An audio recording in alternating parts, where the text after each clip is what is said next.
Science fiction has never just been about spaceships or futuristic gadgets. At its best, it challenges authority, questions reality, and pushes the boundaries of human imagination. But some films dared to go so far, they were silenced, censored, banned, or cut to pieces, not because they were failures, but because they revealed truths society wasn't ready to face. Tonight, we journey through 19 sci-fi movies that the world tried to hide. Number 1. Dark City, 1998. Alex Proyas's Dark City blends the shadows of film noir with the paranoia of science fiction. The story follows a man trapped in a city where the sun never rises, and memories are constantly rewritten by mysterious beings known only as the Strangers. For censors, this wasn't just unsettling, it was dangerous. The film questions free will, identity, and the systems that secretly control our lives. In several regions, it was restricted, seen as too provocative and too subversive. Today, however, Dark City stands as a cult masterpiece, a haunting vision of a world where reality itself is nothing but a fragile illusion. Number 2. Until the End of the World, 1991. On the surface, Wim Wenders' Until the End of the World feels like an epic love story stretching across continents. But hidden within its futuristic narrative lies a chilling idea, a device that records dreams and memories, slowly turning people into addicts who can no longer separate reality from fantasy. Authorities saw the film as a critique of consumerism, political power, and humanity's growing obsession with screens. In some countries, it was labeled as corrupting, its release heavily cut or suppressed. Decades later, its warning feels eerily accurate, almost as if Wenders had predicted our present-day dependence on digital escapes. Number 3. Starship Troopers, 1997. Paul Verhoeven's Starship Troopers is one of the most misunderstood sci-fi films of the 90s. At first glance, it's a bloody war spectacle where soldiers battle giant alien insects. But behind the explosions, it's a razor-sharp satire of fascism, militarism, and blind obedience to authority. Censors, however, only saw the violence and the propaganda-like tone, banning or cutting the film in multiple regions for being too violent and too politically dangerous. What they missed was that the movie was mocking the very systems it appeared to glorify. Today, Starship Troopers is recognized as a bold piece of satire, exposing the absurdity of war culture that many audiences weren't ready to confront. Before Event Horizon, 1997. Few sci-fi horror films have left audiences trembling like Event Horizon, directed by Paul W.S. Anderson. It follows a Be Unlocked. Movie 5, Crash, 1996. David Cronenberg's Crash shocked audiences in the 90s with its exploration of a taboo subculture, people who are sexually aroused by car accidents.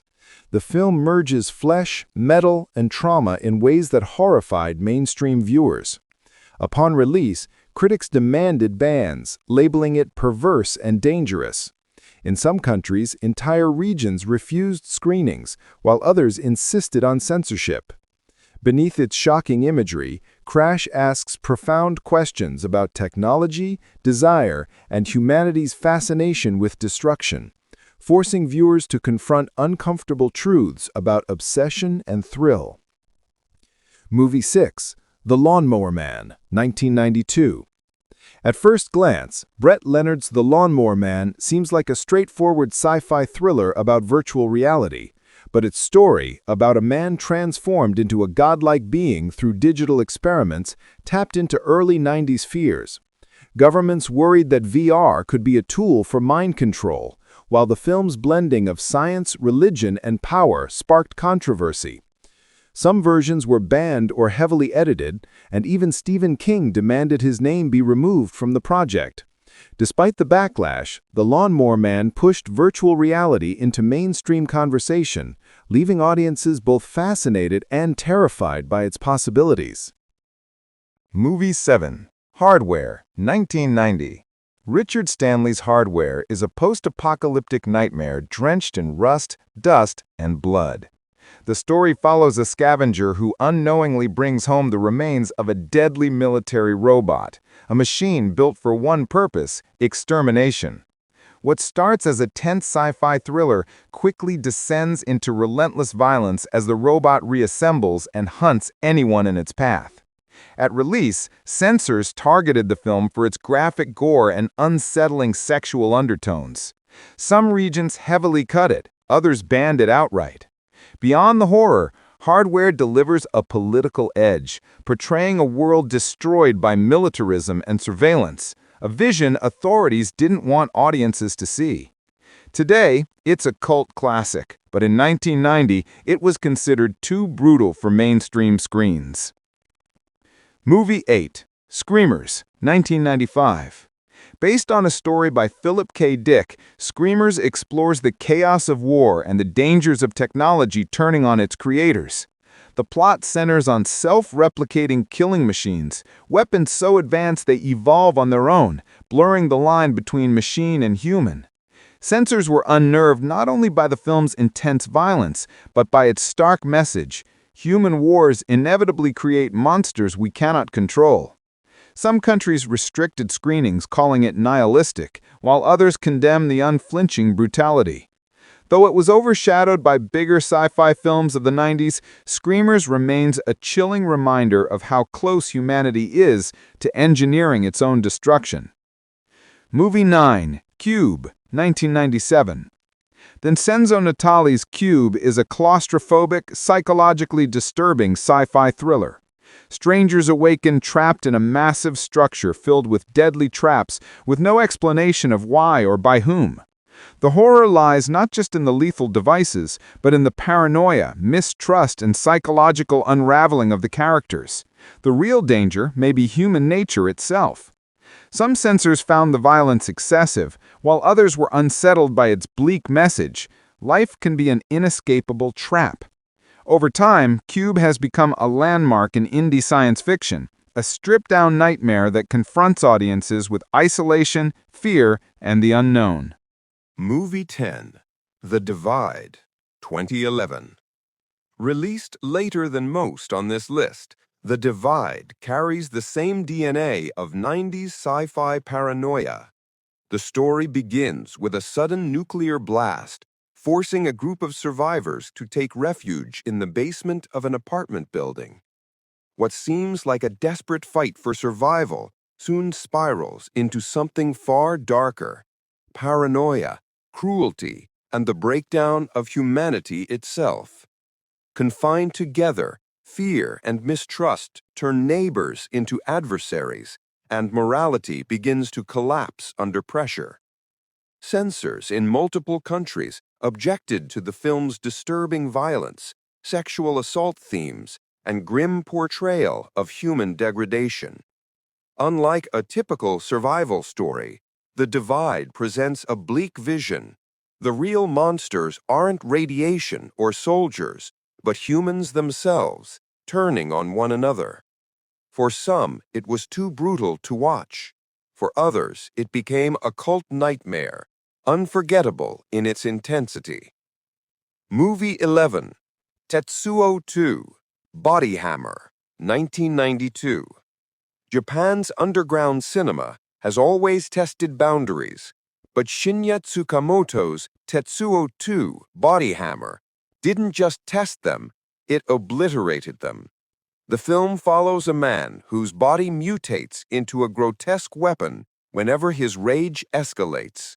Flesh twists into metal, muscles contort into steel, and every transformation is more shocking than the last. The imagery is so intense that many viewers couldn't even finish the film. Governments in Asia and Europe banned or heavily censored it, citing disturbing violence, relentless pacing, and degenerate content. Yet fans recognized something deeper. a raw scream about the invasion of technology into the human body and the horror of losing control over oneself. Like its predecessor, Tetsuo 2 isn't comfortable cinema. It's a visceral nightmare designed to leave a scar on the audience's psyche. Movie 12, Existence, 1999. David Cronenberg, the master of body horror, closed the 1990s with Existence, a mind-bending film that blurs the line between flesh and technology.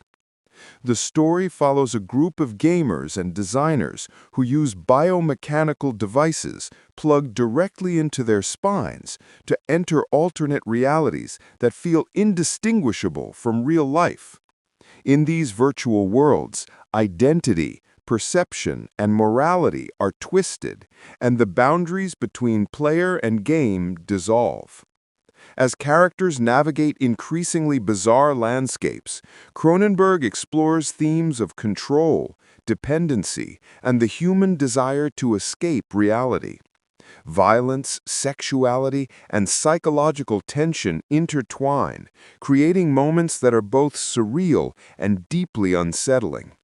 The film's provocative imagery, from the grotesque bioports to the eroticized connections between players and machines, shocked many audiences.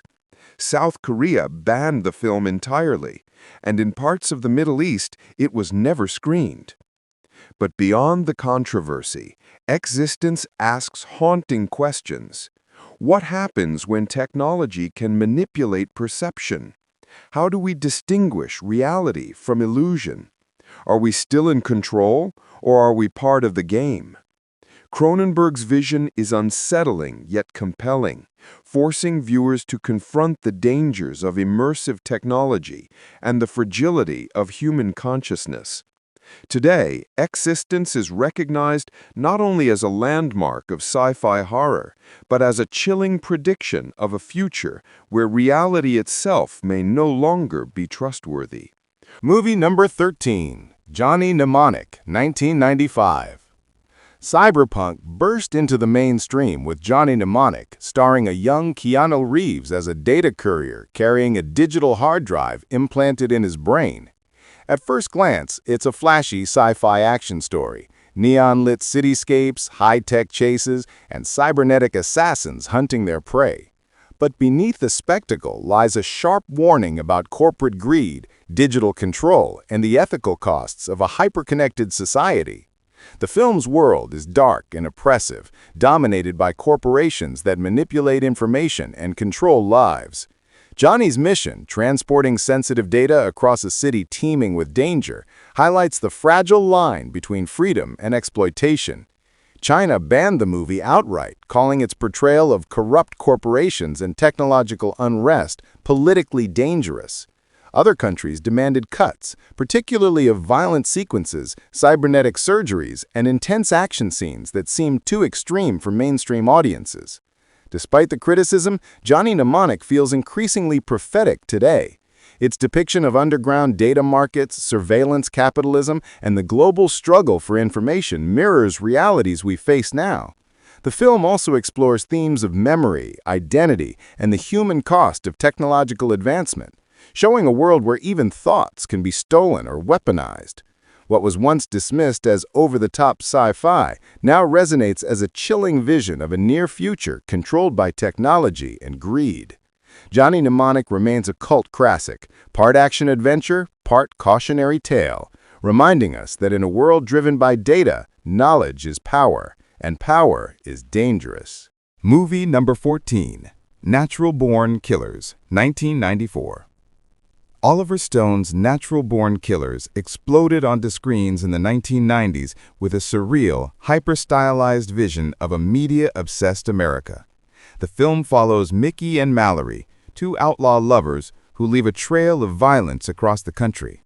But this isn't just a crime story. It's a searing commentary on how the media sensationalizes brutality, turning murder into entertainment and glorifying chaos for public consumption. From the opening scenes, the film assaults the senses with a mix of film stocks, rapid cuts, and shifting perspectives, creating it when several real-life violent crimes were controversially linked to the film, amplifying its reputation as dangerous and provocative. Stone defended his work as a satire, exposing the corruption and obsession inherent in modern media. Yet for many in power, it felt less like satire and more like a weapon, a film that challenged authority, and beyond its controversy, Natural Born Killers remains a cultural touchstone, a provocative exploration of the ways media shapes perception and the thin line between fascination and complicity. Today, the film endures as proof that cinema can do more than entertain. It can confront, it portrays.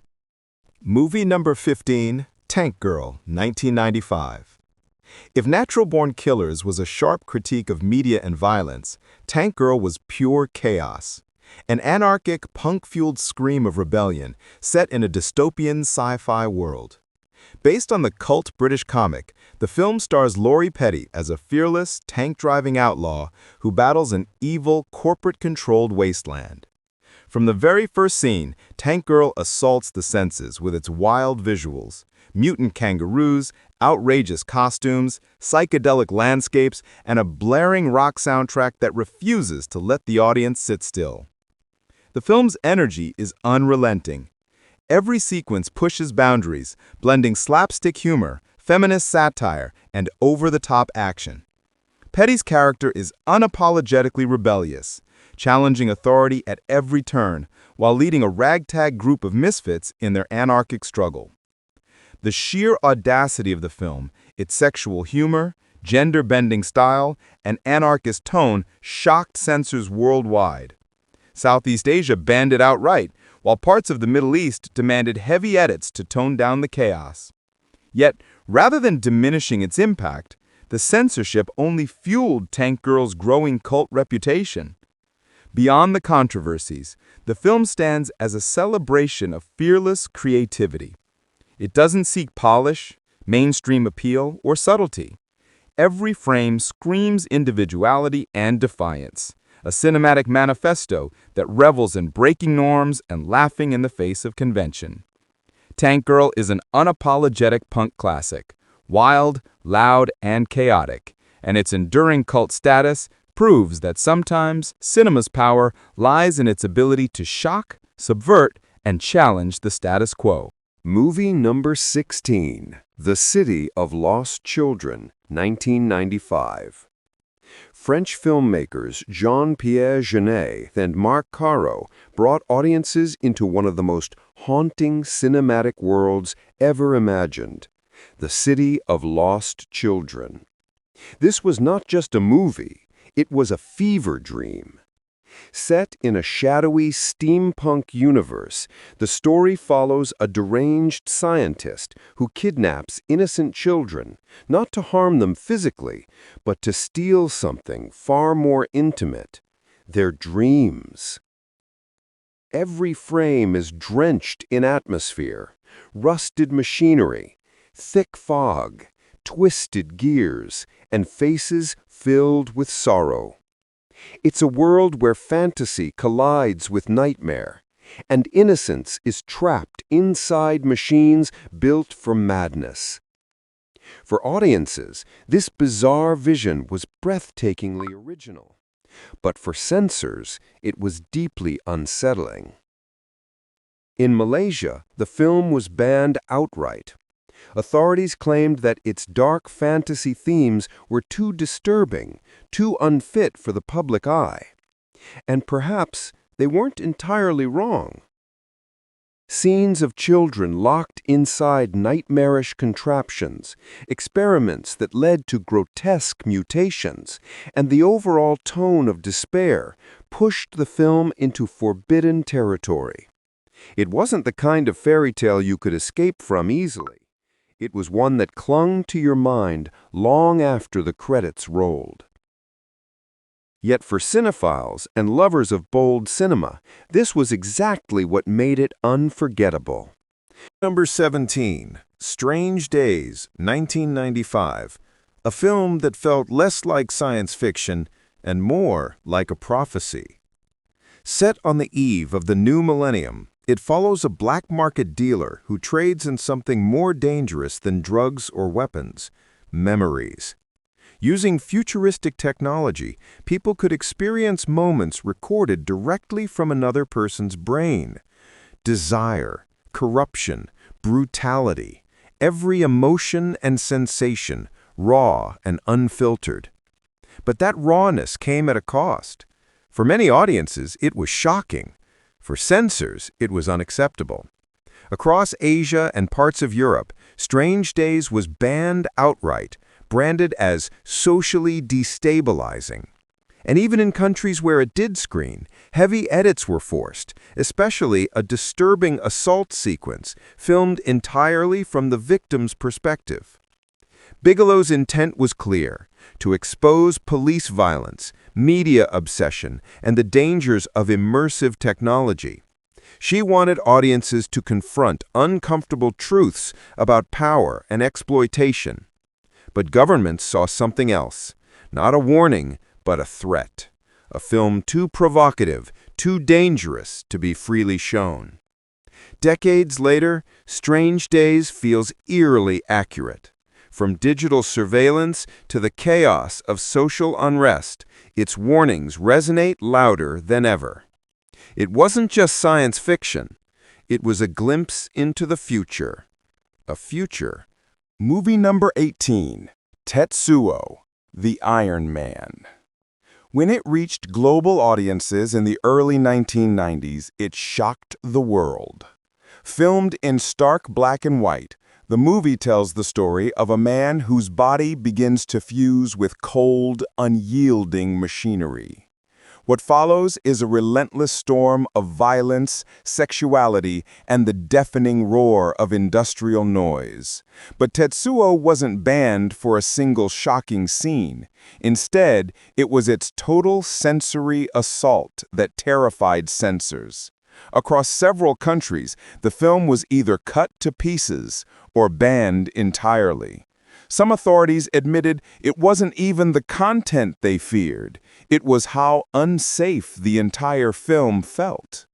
Audiences stumbled out of theaters disturbed, shaken, and in many cases, nauseous.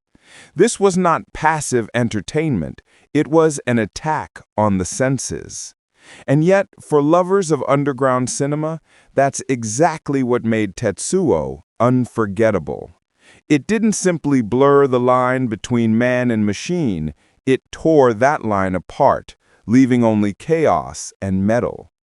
Over time, the film became legendary, a cult classic, a raw, unpolished scream against conformity and control. But for mainstream authorities, it remained too dangerous, too disturbing, too uncontainable to be shown without restraint. Even today, Tetsuo, the Iron Man, stands as one of the most powerful examples of underground filmmaking, a movie that didn't just tell a story, it forced you to feel it, whether you were ready or not. Number 19, Starship Troopers, 1997. Paul Verhoeven's Starship Troopers looked, at first glance, like a flashy space adventure. Soldiers in gleaming armor battling giant alien insects. But underneath the explosions and one-liners was something far more dangerous: satire. Verhoeven, who grew up in Nazi-occupied Holland, crafted the film as a mirror of authoritarian propaganda, showing how patriotism can slide into fascism without anyone noticing. Many audiences missed the irony, taking the patriotic fervor at face value, but governments didn't. China banned it outright, citing its disturbing mix of ultraviolence and militaristic imagery. Even in Western markets, censors demanded cuts, particularly of the grotesque battle scenes, where soldiers were ripped apart in brutal detail. Over time, however, critics reevaluated it, recognizing Starship Troopers not as brainless action, but as one of the sharpest political commentaries in modern sci-fi.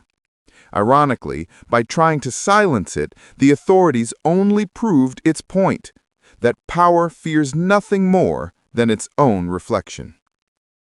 Okay, The 1990s weren't just about flashy blockbusters and happy endings. They were about danger, rebellion, and visions that cut too close to the bone. These 19 films, banned, censored, or suppressed, dared to show futures that were too violent, too radical. Science fiction is not just entertainment, it's a weapon, a warning, and sometimes a prophecy. The question is, if these films were too dangerous then, what visions of the future are still too dangerous now?